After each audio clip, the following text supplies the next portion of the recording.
Hello, everybody. Welcome to Pharmaceutical Soccer. We are so happy for you to be here on this lovely Monday. I hope everybody is doing okay with the weather.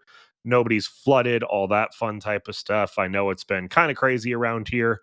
I wish we could be celebrating, at least having something else beneficial going on. But unfortunately, Nashville SC, of course, coming off of a loss. I, of course, am here with Clay Trainum and Valer Shabilla. You guys are okay, right? Have you guys got any flooding issues or anything going on down there?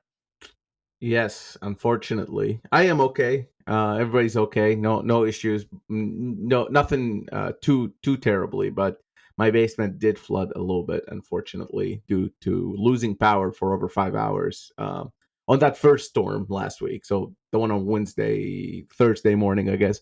So again, nothing too crazy. I've seen some pictures and videos online that made me very thankful that it was just that, and just it's like a rug that we had to dry out, and it's an inconvenience, and I don't like it, but it's nowhere near people, obviously, all the way to people losing their lives in West Tennessee. So really thankful for the warnings and for the Nashville severe weather guys. I was joining them live, and I think this area we always getting stuff like that, but hopefully everybody's safe. And if you need help, there are resources out there, and probably a better podcast to give give you some help on what to do. Yeah, the castle had a moat there for a hot second, didn't it? Yeah, Like, it was wild looking. Shout out to friend of the show, Stephen Mason's barbershop. That was a wild photo that I got from him the day after I got a haircut, actually. So it caught me off guard.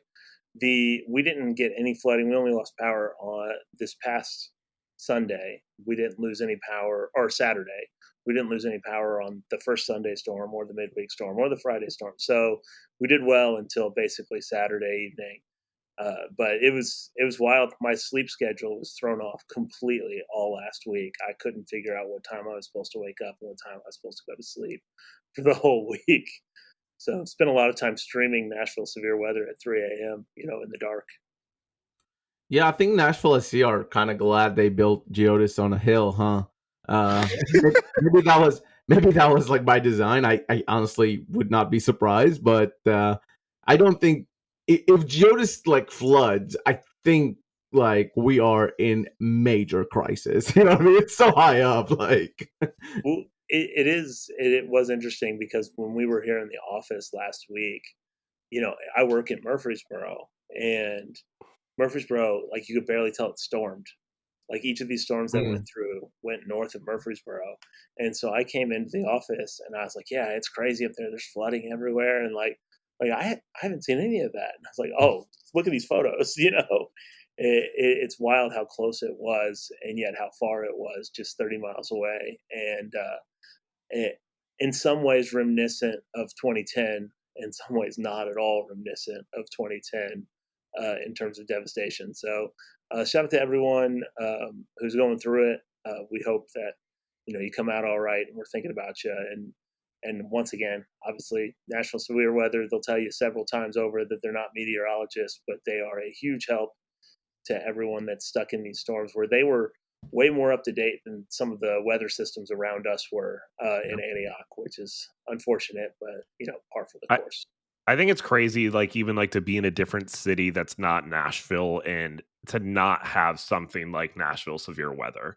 Also, they have done the unfortunate thing of like because of they're so good at what they do and this is what they do and they're so good at providing the service to people, they now have to do this forever in Nashville specifically. Sort of So like Pharma Soccer. it's sort of like Pharma Soccer. We've had to provide this service, and now here we are. So, if you do have the ability to contribute to Nashville severe weather to do, to help them continue what they're doing, please. I think they have a Patreon and some merch and stuff like that. Please go help them, like, do and continue that work. But yes, that is. I'm glad you guys are good. Glad you guys are safe and didn't have anything terrible. Sorry, Valer, that you did flood specifically. That's no fun whatsoever. Did you guys get up to anything over the weekend with it? Was it possible to do anything over the weekend with the weather or no? Yeah, it's actually it was a little challenging because some roads were kind of closed early on in the week, like on Friday. And then, but this week, I think this whole week is Nashville Comedy Festival. So there's a lot of comedy stuff happening around the city.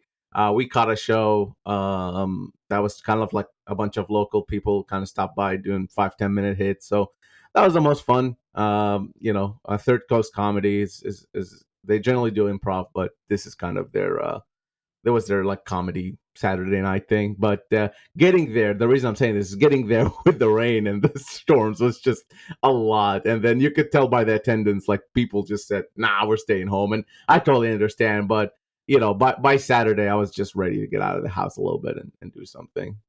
And if you don't know it, like I'm a very much a stand-up comedy nerd, and it's something that both me and former co-host of this show used to geek out about all the time. And Nashville, if you aren't aware, is actually one of the best stand-up cities that you'll find in the country. And Third Coast is a good club. Zanies is one of the most regarded comedy clubs in the country. So it's pretty cool that this sort of festival goes through. Although this year there's not a lot of comedians I'm super excited about, but in a given year that you can see a lot of really good comedians for a pretty okay price. And so shout out to them. As far as what I did this weekend, honestly, played a lot of Mario Golf, played Mario Kart with my wife. When we lost power, this was interesting. So we lost power Saturday, and Mary had just done a run of like getting all of these groceries and spent lots of money getting all of these groceries.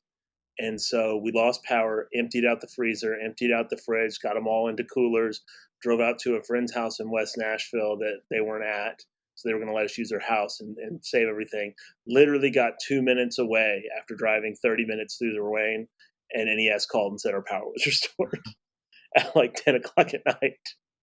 And so then we turned around, drove back, and then completely loaded the fridge and freezer all the way back up. It was not ideal. But some people around Nashville Soccer Club had more painful weekends than we had just dealing with power. I had a good weekend. Thank you for asking. So in my real life, I have started a new job. So and I've been traveling a decent amount. So I took this weekend to kind of chill a little bit. I started rewatching Last of Us season one. I was planning on doing that specifically before the new season of Last of Us started. Before April 13th, I ended up finishing the entire season in this entire weekend. So that's pretty much what I did. If anybody had doubts about Steven being an emo kid, he chose to watch The Last of Us season one again. Yeah, and One it of the is most thoroughly depressing shows that oh you my could gosh, and possibly it is watch. just as depressing again in the second watch. It is depress it's very, very sad. Yes, but I can't wait for it to be even worse than season 2. Can't wait to feel my emo heart very much so. But I think a lot of us were, bringing back our emo days because Nashville Soccer Club did lose a second match in a row again.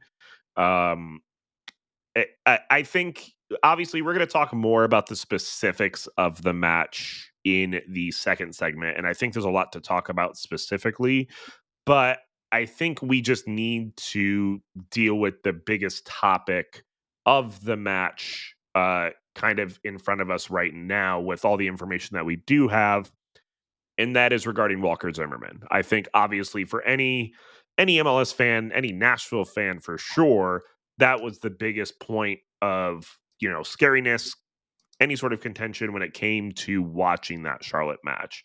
So Valère, I'm going to go to you first. What updates specifically do you have in regards to Walker Zimmerman's condition? Where he's kind of at? Is there any sort of timeline set? Like, what is kind of going on in that scenario right now? So we'll talk to BJ Callahan on Thursday, and we'll definitely somebody will be asking him, if not myself, about it, and we'll make sure to get more information. But as we know it right now, Walker Zimmerman was rushed to the hospital nearby Bank of America Stadium.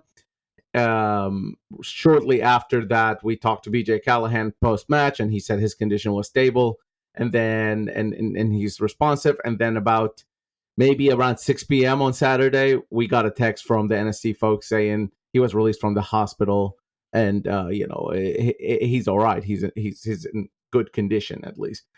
We don't know what that means. Concussions or any sort of head injury, I guess, or face injury in this case, can mean a bunch of things. I don't want to speculate. I have no business doing that. I'm not a doctor, but I think in this sort of situation, you'll always better safe than sorry. And I think Walker Zimmerman is one of those guys who will try to tough it out and try to play through stuff like that. But I think really from Nashville SC perspective, they are going to take it really easy, and as they should. Um, all things considered, I think the scary part is over. This is more so the sort of inconvenient part, really, or the part that recovery more than anything. But I can only imagine what uh, his family was feeling. I'm sure they were watching the game, probably not in Charlotte, most likely at home in Nashville, or around the U.S. And I can imagine them making those phone calls and trying to get. So the worst part's over. It was a shocking thing, and I think you can see it not just in Nashville SC players. Honestly, you can see it in Charlotte players. You can see it on the ref. You can see it on the fans that were there in Charlotte, Nashville SC fans and Charlotte FC fans. So all in all, glad nothing worse happened. Hopefully Walker will be back. Don't I don't want to speculate, but I don't think he'll be back for this upcoming game against Salt Lake City. I just think that's too early. But I wouldn't be surprised to see him hopefully sooner, because that's just the nature of those head injuries. Yeah, I mean, I think it's the only thing that was apparent that he was knocked out whenever he got kicked in the head, because you could see the way his body went. I mean, you see that reaction happen in American football quite often. Honestly, it is a dangerous thing. I I do think that there's a conversation to be had around those types of plays, specifically uh, where someone's giving up their head to go after a ball. Walker knows as a player what he's doing when he's going into that, and Kerwin Vargas, he knows he's playing with fire going up in the air, because these are things that do happen, especially inside the 18. I think you know, one of our own 615 correspondents, Ronan Briscoe, had a pretty decent point, which is that there's nothing wrong with the play. It's not really dirty. It is something that happens in the game. I do think that there is room for judgment on the amount of recklessness that you're going into something like that with. And the reason why I say that is this was brought on. I was just thinking out loud about it, because a similar situation happened in the Liverpool Everton match last week, where Beto's going up and he feels the defender behind him, or he senses the defender behind him, and you can see him literally pull his leg back to not kick him in the air. And so you do see that happen from time to time, and I do think that there's a conversation to be had about willing recklessness. If you pull it off, good. If you don't, it might be a red card, because if you were to do that outside the 18, it would be inferred that way, because you wouldn't be going for goal. And so I do think that is a conversation that's worth having, especially as head injuries in soccer become more and more and more talked about. You're not even allowed to head the ball at certain ages. And so with the disclaimer that it's not a dirty play, I don't really have a problem with the way the play played out. I do think that when it gets to the end of the season, when it gets to talking about the laws of the game, there is a conversation to be had there about that specifically. Yeah. Go ahead, Fleur. Yeah, and I just want to add to that. I think it is worth discussing, obviously, and if you talk to people like Taylor Twellman, he's been an advocate of head injuries and protection, and how to kind of prevent those in soccer. And this is probably one of those conversations. I do want to address something that I saw online a lot, and I was kind of now thinking of bringing it up honestly today. But so the late goal for Charlotte, the player, he's like a 20-year-old striker, Tocumati. He goes in and does the little celebration, and it's like the, I don't know, LeBron James does it. It's like sleeping celebration. Guys, honestly. I really don't think he meant any disrespect with that. He's like a 20-year-old kid who just scored. who's taken this striker role from Ajimon, who scores for the United States men's national team. I don't think this kid is like, oh my god, this guy has a concussion, I'm gonna go make fun of him. Really don't think there was any malice in there or any sort of ill will. That's just my take. I know some people online were furious about it. I just think that's maybe blaming the wrong thing, blaming the wrong people. We're all upset, we're all emotional, but I just don't think that's the right way to channel that. Yeah, I think you guys are right though when it comes to kind of like end of season. I think we all know it specifically was not a dirty play or something that like it was something that happened that you can't necessarily predict is going to happen. But there were a couple incidences even before that where there were a couple high boots that were not called. One on Eddie Tagseth specifically that was a high boot. If you're telling me a player like that gets a yellow card or like a red card before that, you don't think the Charlotte players know not to go for those kind. I'm not necessarily saying, but I think you're right. There's got to be some sort of expectation from a judgment call specifically on if it's reckless or not and setting the tone specifically as a game goes forward. I'm very curious on what is going to happen because I do think there is going to be some end of season conversation based on this instance specifically. And obviously we'll be a part, I'm sure we'll be a part of that conversation. Well, not us three, but I'm sure we will continue talking about it. But what we will continue talking about though is the match itself, because there is a lot more to talk about, even on top of that Walker Zimmerman situation, and we will do that next right here on Pharmaceutical Soccer.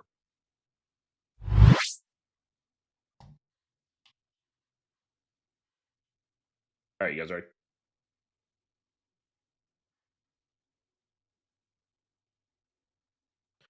And we are back right here on Pharmaceutical Soccer at PharmaSoccer on our Twitter, Facebook, and Instagram. Also, please make sure you are checking out 615soccer.com. If you're looking for any sort of being the first to be updated on any news regarding Nashville SC, that is the place to go. There is some really good match day discussion as well on the Discord. Please make sure you do check out 615soccer.com. We're going to continue talking about it. We love being a part of this network. Again, if you want to join for free, there's a free tier. But if you want to help us continue doing this work, you could go check out the paid tier stuff as well. There's a lot of cool benefits, a lot of cool stuff that you can check out there.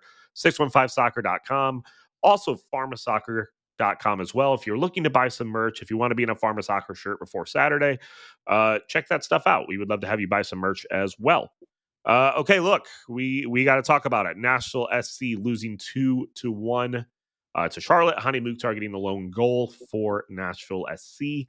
How do we want to start the conversation surrounding this match? I think we do it in a positive way.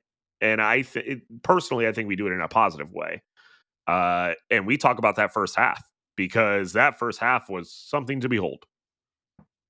Yeah, I think the first half is the right way to start. I think it's also a positive way to start talking about Hani Mukhtar. I mean, the guy has dominated the narrative online, I think, kind of unfairly over the last couple of weeks, even featuring a week where he had 2 assists. I mean, MLS assists, but they're assists nonetheless. And I think him coming out and getting a goal, one, obviously important for him. He had another chance before that one, right? I might be sleep deprived here, but he came out and got a goal, kind of showing his worth. He changed his hair. I will say that we need to talk about this real quick. It's the most ridiculous two players in 1 week. After Valer convinced us to take that off of the list, we had 2 players with dramatic. I knew it. I knew it was going to happen too. But anyway, I think that a lot was made of Hani after the missed chances a week ago. You guys talked about it on the show. Everyone's talked about it. Him coming out and getting a goal. He plays better when he has confidence. I think he's actually had confidence for most of the season. Just in the way he's played, it just hasn't quite shown up yet because it's been a little bit of a different setup. And so him coming out and getting a goal and looking like a designated player, very, very important. And you wish you just would have saw it both halves from NSC overall. I think the goal is like really nice to see, but overall he was all over the pitch on that first half, and he was he was the sort of the start of all of good things Nashville were doing, and he was so comfortable on the ball. They were moving the ball around really nicely. Him, Ahmed Qasim, and everybody else in that attack really were just kind of moving the ball around in a really nice way. But I thought Charlotte looked really flat, and some of that had to do with how strong and intense Nashville SC came out. So I want to give the right credit where it's due, but at the same time, I just really thought afternoon game with the sun out. I just thought Charlotte were really, really flat for a home match, and I think we always focus on NSC because this is a Nashville centric podcast, but we should look at how Charlotte changed things around in the second half and what they were able to do. So I just kind of keeping everything perspective. But I do want to go back to one note just before all of that. Patrick Hasback did not start this match, and Brugman came in and started for him. And I think that is strongly has to do with the opponent and what Charlotte FC are in terms of their style of play. They are a team that lets you handle have the ball a little bit more. We saw it play out all throughout the first half, and I think BJ Callahan thought that Brugman can break those lines a little easier than Yazbek, and he's able to kind of maybe create a little bit more, especially when the onus is on Nashville SC on the ball, to where Yazbek covers more ground and maybe does shorter passes or more lateral passes. So I think that was an interesting thing from BJ Callahan. I'll be curious to see if Brugman keeps his spot or Yazbek comes in for the Salt Lake game at home. One of the other things that I just want to draw attention to, because I had tweeted this out during the first half, and I just think it's worth noting, and it kind of speaks to this whole, playing with the ball and things like that. Uh, it was the fourth straight game that uh, that Daniel Lovitz had an assist, but it was also another game where a fullback has a goal contribution. And so I think a lot of times that we talked about last year specifically is how one sided Nashville felt sometimes, with Moore going forward and Lovitz sticking back, and how that didn't quite feel like the right thing to do because Lovitz was pretty good going forward, especially the year prior, before Moore was around. And so I think that we've seen so much more balance going forward, and the proof is in the pudding. That's 4 assists for Daniel Lovitz, and that's 3 goals for the right backs between Nahar and Bauer. And so I don't I would have to assume that they're closing in on a record number of goal contributions for NSC fullbacks. But I think, like, in terms of describing how different Nashville SC is with the ball, I don't think that there's a better description than saying that there are 7 goal contributions from their fullbacks.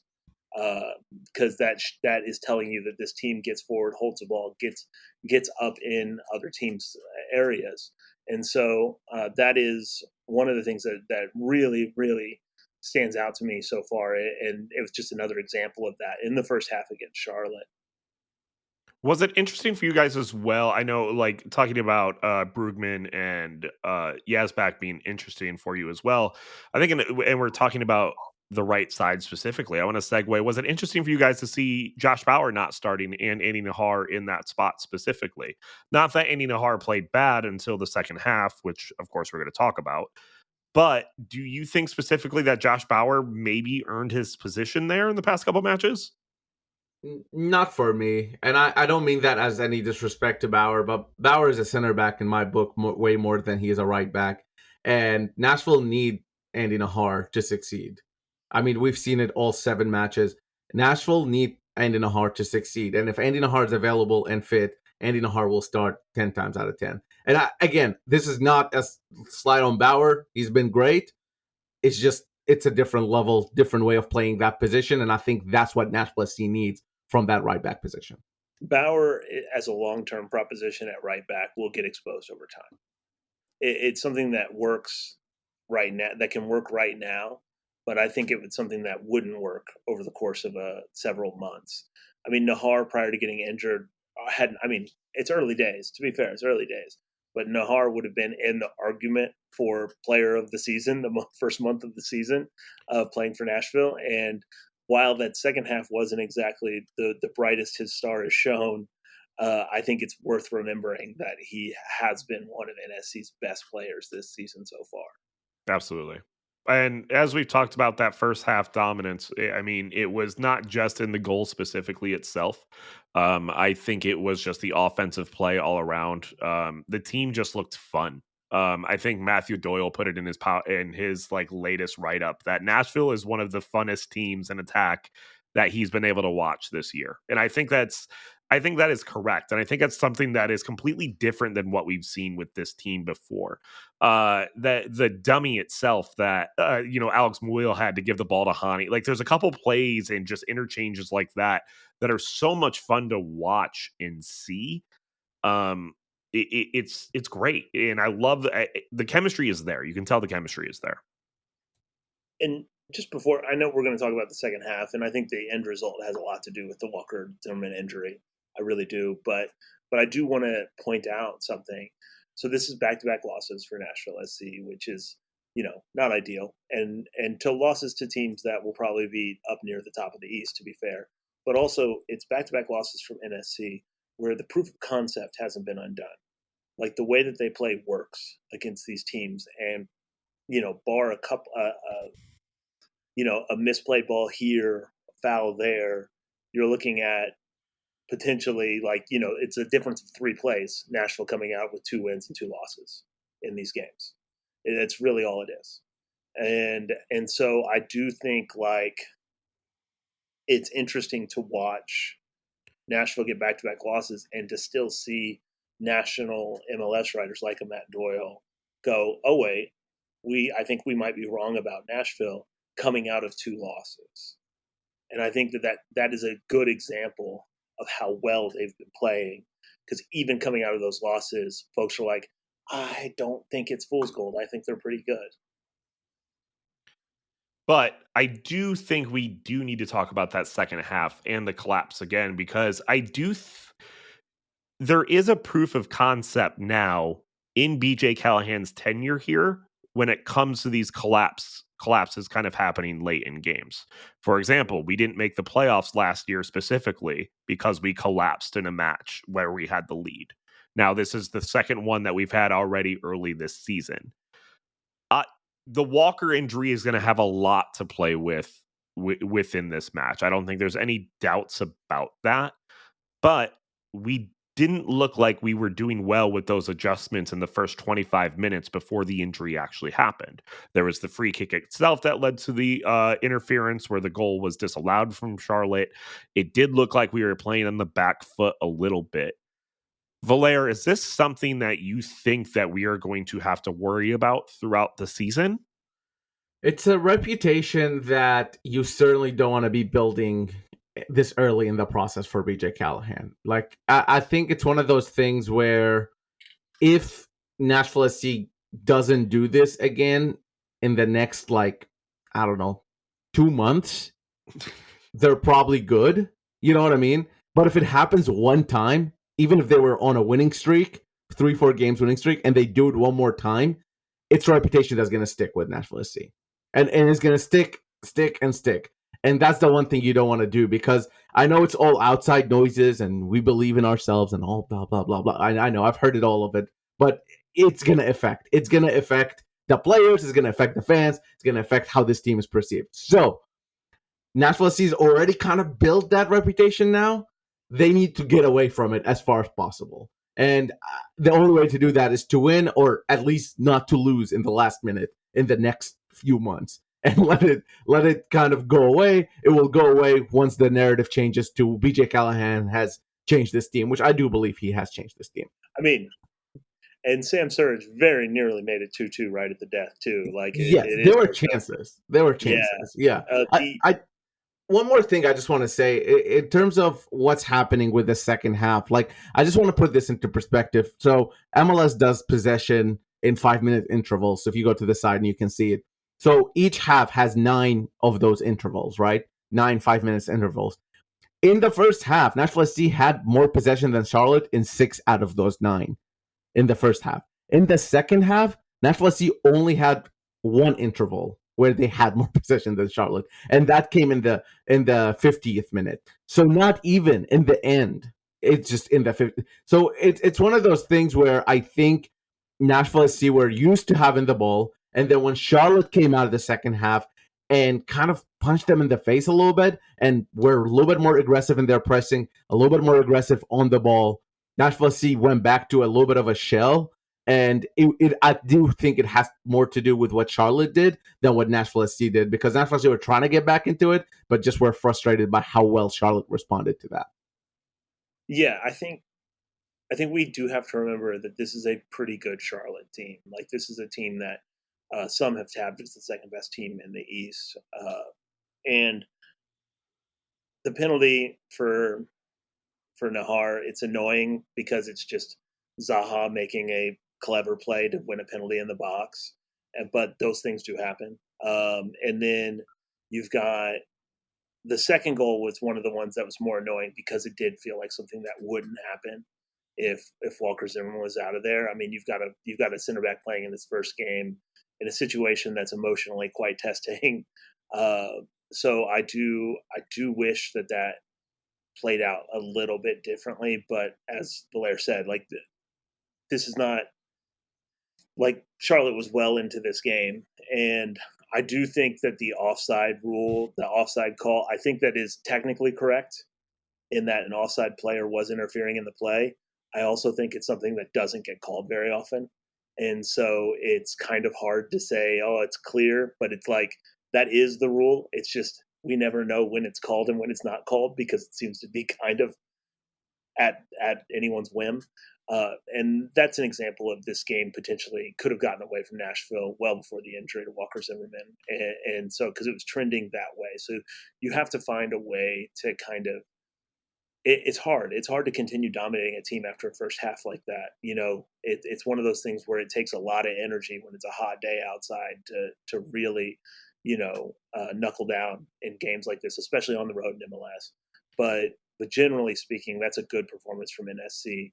And if they play like that, especially at the first half, but if they play like that in totality, they're going to win more often than they lose against most teams. Well, and we're talking about it from a defensive position too when it comes to that second half where we were sitting. But I think there's something to talk about from the offensive perspective of Nashville as well, where we easily could have tied that game up. The Sam Surridge consistency continues to rear its ugly head into these matches, these things that we're talking about in the previous season of, can Sam Surridge be that guy that we can depend on? He had the ability to do that in this match specifically multiple times at the end, and it didn't come to fruition. And I don't want to just talk about the end, because the end was kind of desperate, and Nashville SC had way more chances than I thought Charlotte was gonna let them have. Honestly, I just thought once that second goal went in, Charlotte were just gonna defend and that's it. But Charlotte were pushing up, and Nashville had 3-4 like half chances and like one really good chance, and it was like shocking to me because I just didn't expect that from Charlotte. But let's go back to the first half. That first half, in the final product of Nashville SC, in BJ Callahan's dreams, that first half ends 3-0 to Nashville SC. Like, I think there were so many openings in that first half and so many chances to finish that the game could have been put to bed way before the second half even got together. Now, obviously, on the field, things change and they weren't able to score.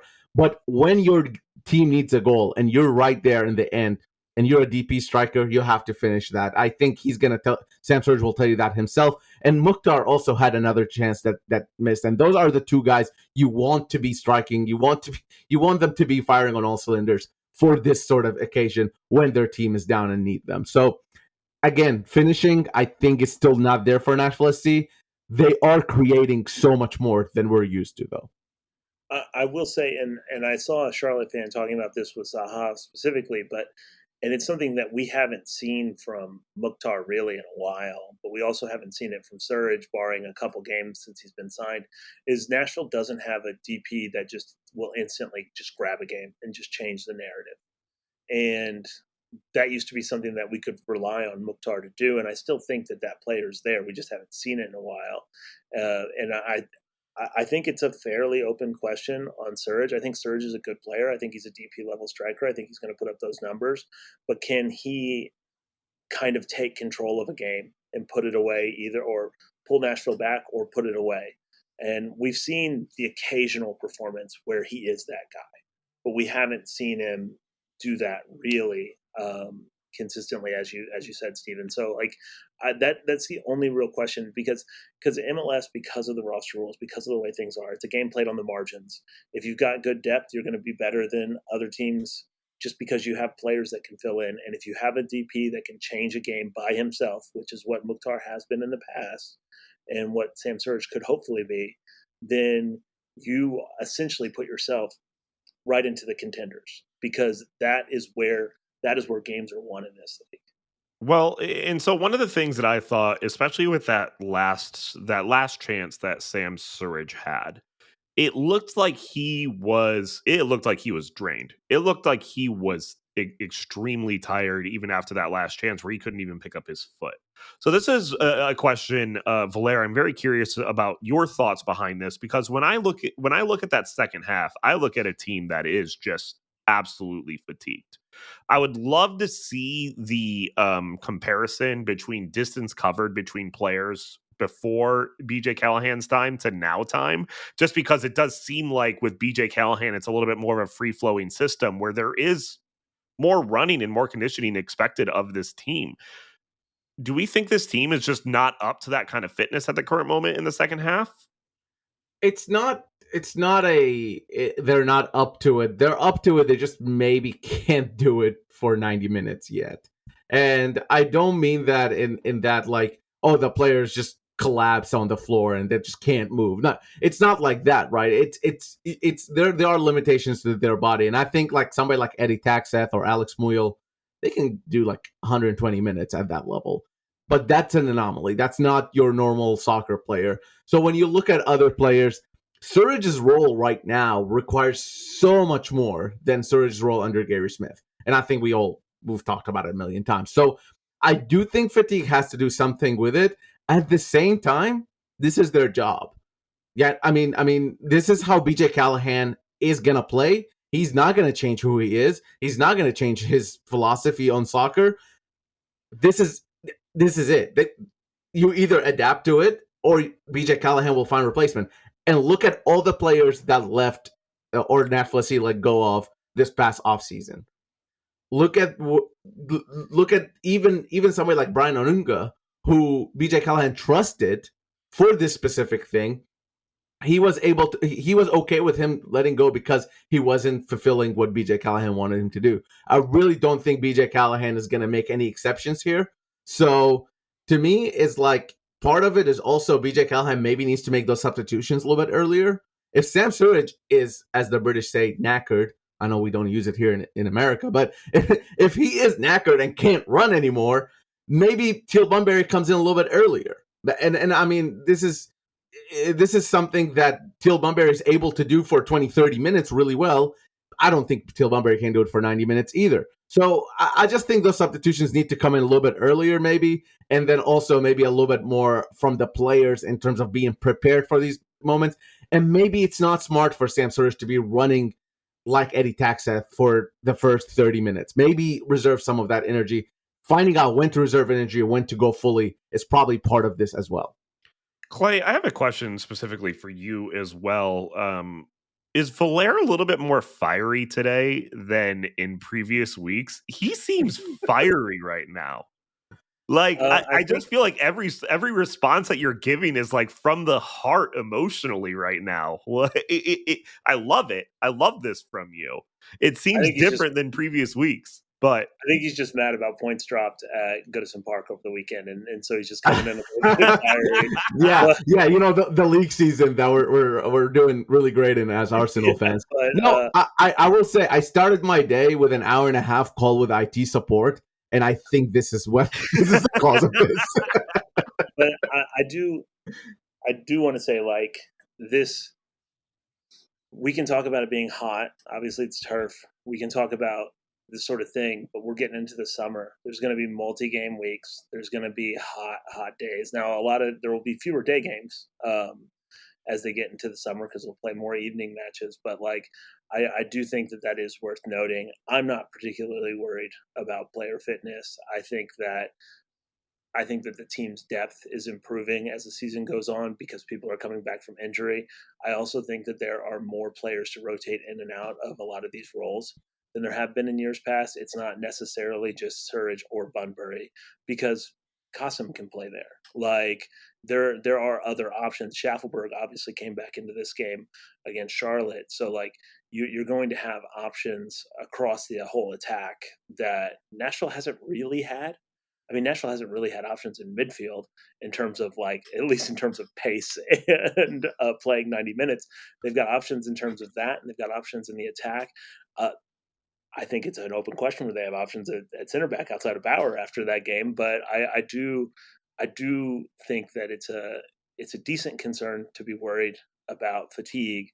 But this is a team that is set up to deal with fatigue more than Nashville has been set up to deal with fatigue in years past.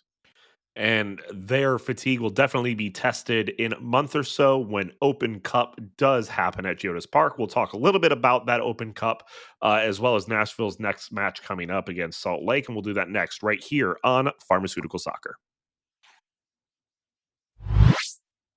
And welcome back to the final segment of Pharmaceutical Soccer. Steven has been called in for some work, which means that he is not available for this segment. He really misses it. Actually, what's really going on is just Steven loves Chattanooga Football Club so much. He's loved them the entire time that he was with Nashville FC. He was secretly hating Nashville FC and rooting for Chattanooga FC. It's a real scandal, and we were a little bit appalled when we found out here, and so we kicked him off the show. Yeah, And so I can confirm. I can confirm all that. I can confirm one of his like circular tattoos. If you've ever met Steven, on his arm, he has these like circular tattoos of like places he loves, and one of them is a CFC, Chattanooga Football Club. It's an appalling revelation that we're happy we learned while he lived in DC and not here. Yeah. So in that vein, we're going to talk a little bit about Open Cup.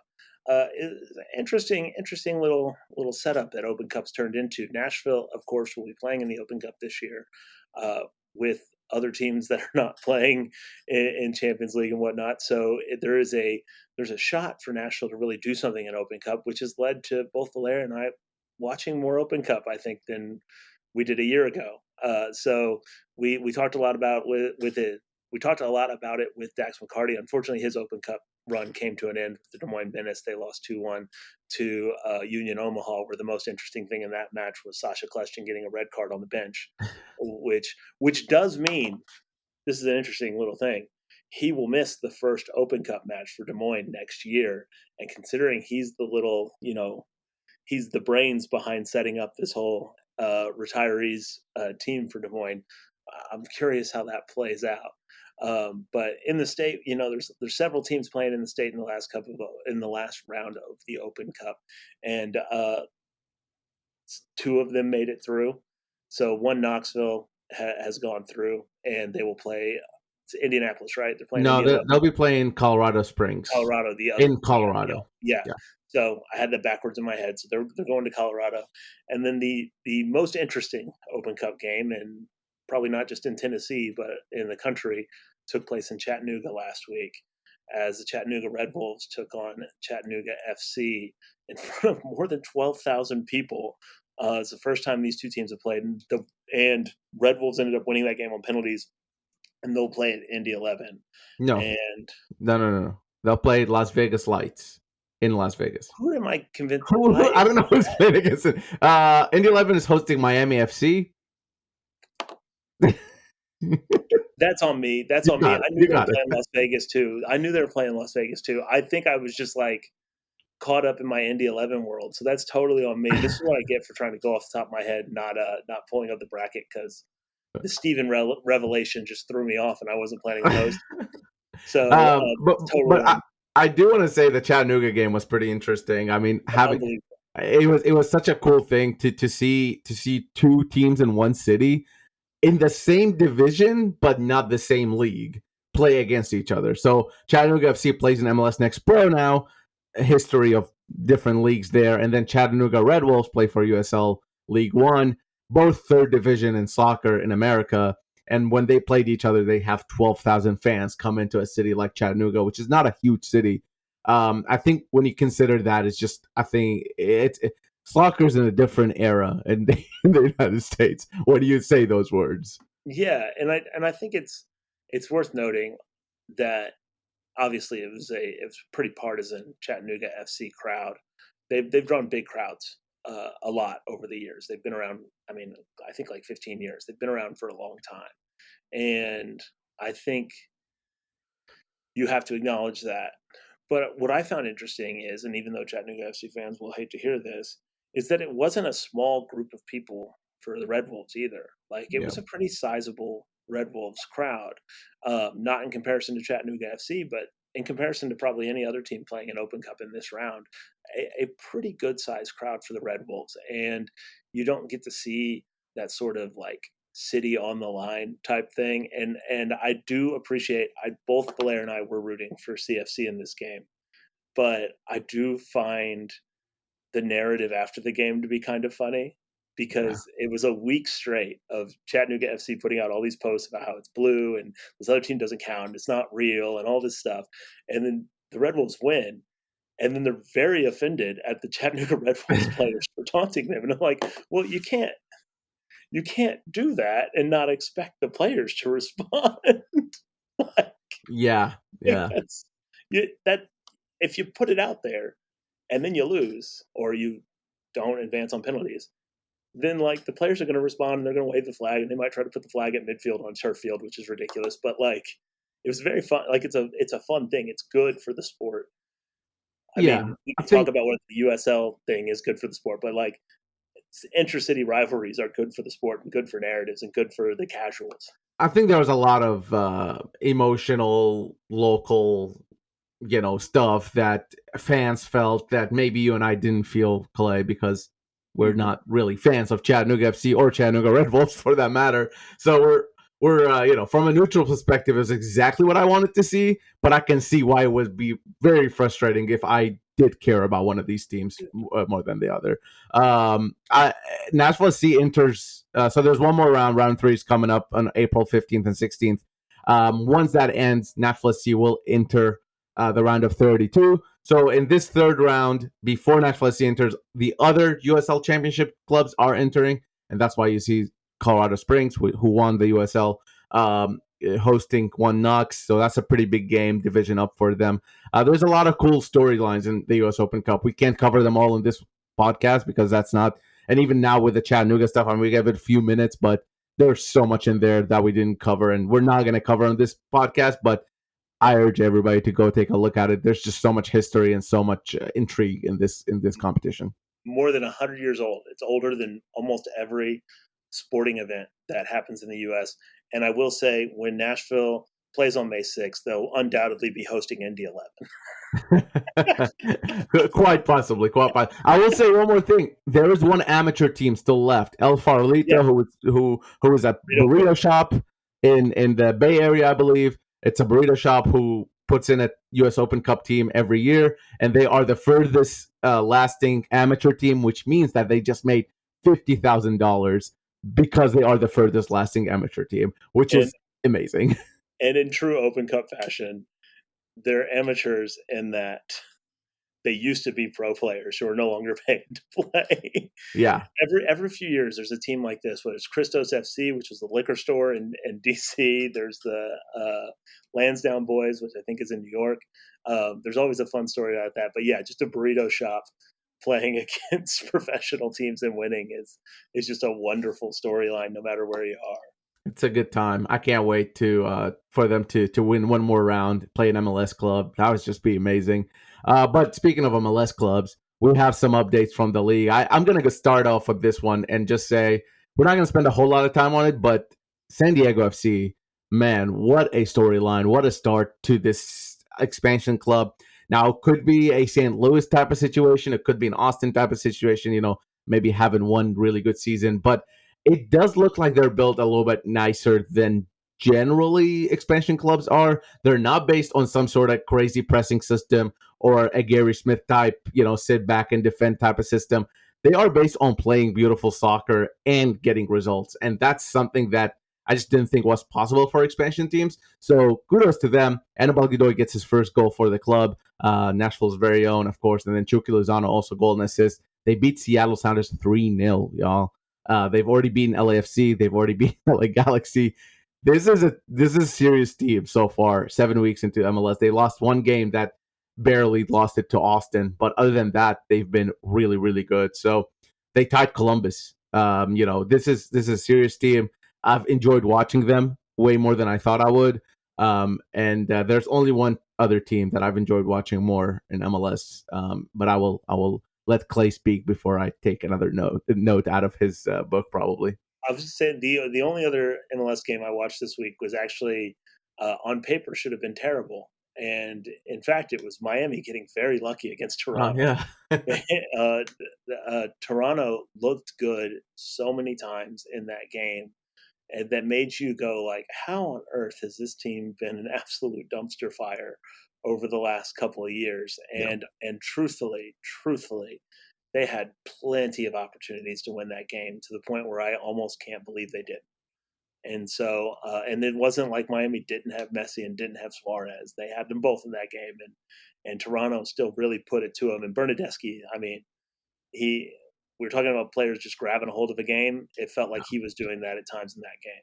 If they tell Toronto they're playing Miami every week, they'll be top of the East. Like they don't play like that against other teams. I've watched a couple Toronto games. They don't look like that generally. So good for them getting a point there. But the only other team I will mention is Vancouver. If you have a chance to watch a Vancouver game, whether it's Champions Cup because they're still in that, they're playing Tigres this week, or it's MLS game, watch them. They're in the West, so their MLS games are a little later. You will enjoy this Vancouver team as a neutral. They just play very, very well. Jasper Sorensen is their new coach. He was coaching in Denmark, pretty high level. This is his first experience outside of Denmark, and man, he's turned this team into something incredible. Even with them missing their best player, Brian Gold, and not being able to have him for this run, they've managed to stay in Champions Cup and they've managed to lead the West at the same time. Incredible stuff. You could have asked 100,000 people who watch MLS and nobody would have predicted this. Not even probably people in Vancouver. I think we both put Vancouver near the bottom on our rankings. Yes. So, I do want to say, like, one of the refreshing things about the last few years of MLS is more teams taking chances on coaches that wouldn't have gotten chances in years past. You've seen coaches hired out of the French league. You've seen guys hired out of Denmark. You've seen some teams really, I mean, Cincinnati messed up on taking some chances with some of the guys they went after in the early days. But you don't see that happen in so many leagues. You see people kind of go for folks that are known quantities. And I think that one of the ways that you can push your way forward as a league is bringing in new ideas. I mean, it's something that we talk about in a negative way about the Premier League all the time because you just recycle the same people over and over and over again across the league. I mean, Everton's being coached by David Moyes right now. So, like, you just see the same guys kind of show up just in different places. And it was that way in MLS for a long time. And starting to see these new faces and then them have success, albeit it hasn't necessarily been sustained in some of these places, is a thing that is good and healthy for the league. And it also will help you bring in different types of players that play in a way that fits that system. And you start to see more variance in the league, which in turn makes you a better league and makes you a better launching pad, too, for younger players. So that's one of the more interesting things about this whole Vancouver thing. And they're not the only team, but they're the team of the moment. Speaking of recycled coaches, Pablo Mastroeni's Real Salt Lake will be coming to Nashville SC. I think Pablo Mastroeni is one of the better coaches in MLS. I honestly have a lot of respect for him and the way his teams play. Very gritty, very just, Gary Smith kind of on steroids. And I think Pablo Mastroeni played under Gary Smith, right? In Colorado, maybe? I might be making this up. Maybe he was one of the coaches there. I don't know. They have a connection to Colorado. Let's just say that. I think for Salt Lake coming to Nashville, they've been inconsistent team. I think it's been a fairly frustrating season for them. They lost Chicho Arango, sold him to San Jose. Haven't really replaced him with that level. They tried to buy Elias Manuel from the Red Bulls, and he said, I'm not going to Salt Lake, so that wasn't interesting. So they kind of stuck in terms of their striker position with Forster Ejago, who might get a start. And then an Australian kid, I can't remember his name at the moment. So that said, those are their two strikers. They do have Diego Luna, who's coming off of a brace. They beat the LA Galaxy, but that's not really anything special at this moment. Beating the LA Galaxy is kind of a rite of passage for most MLS teams at the current moment. But they'll be coming to the Eastern Conference to take on Nashville SC. I think they have some game changers, whether it's Gonzalez or Diego Luna up top. But I do think missing a striker has affected them greatly. And defensively, they've looked fairly shaky and in different moments this season. But if they get the lead, they're just gonna stick it through. It seems like it's one of those teams. So we'll see how it goes. Have you watched any of Salt Lake so far, Clay? I haven't. I haven't had the chance to, honestly, but I will say this just to let you know. Pablo Mastroeni very much played for Gary Smith Okay. in Colorado. He's been a part of two very notable teams that couldn't be more different. So Mastroeni was on the 2001 Miami Fusion, which I've talked about on this show before, which is like arguably the best MLS team to not win MLS Cup. Yeah. Death by 1,000 passes type of thing. And then he played for the Rapids in 2010, which, also a great MLS team. They scored a fair amount of goals, but maybe not known for their offensive prowess. So I haven't got the chance to watch him. I mean, I know that Ajago has scored, so I'm happy for him to find a spot to play. But I'm looking. I won't watch this game live, unfortunately. But I am looking forward to kind of seeing this game because I do think this is a really interesting game given the circumstances.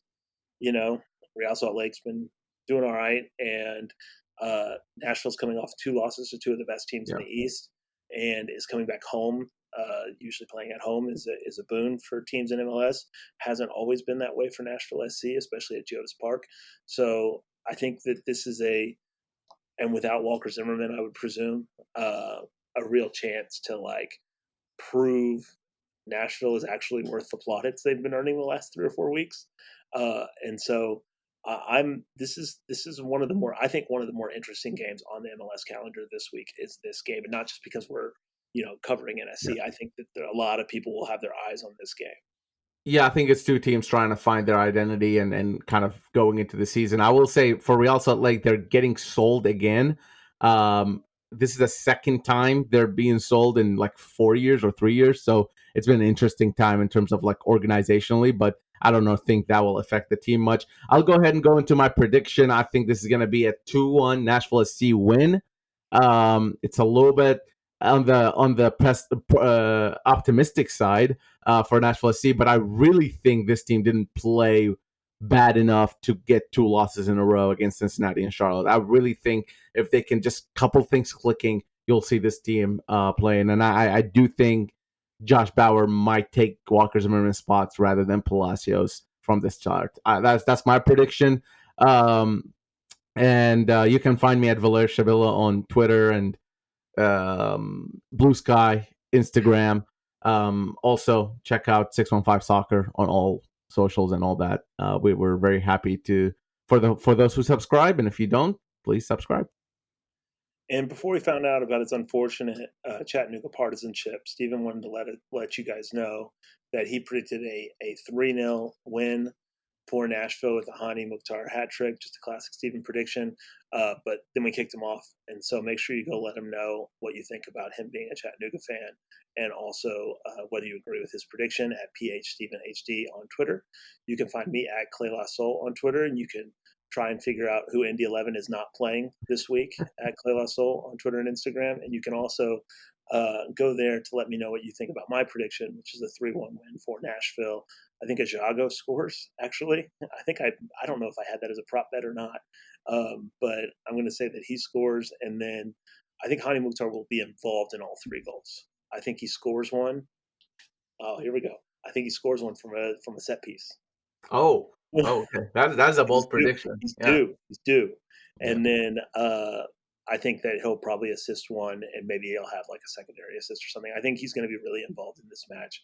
I think he's been rounding into form, Cincinnati game notwithstanding, in this system, and so I feel pretty good about Nashville getting a win at home against Real Salt Lake, while I'll be at a concert that I bought tickets for well before the schedule came out. Well, have fun at the concert. We will be at the game. Most people listening will probably be at the game. So thanks everybody for listening. Yeah, I think this is it. Clay, I was gonna let you finish, but I don't know. You have anything else? I have nothing else. Okay. I hope you like my my Boca Juniors jacket from the Boca Juniors game that I was supposed to go to and then didn't end up being able to go to. All right, y'all. Thanks for listening. We'll catch you next week, I guess. See ya.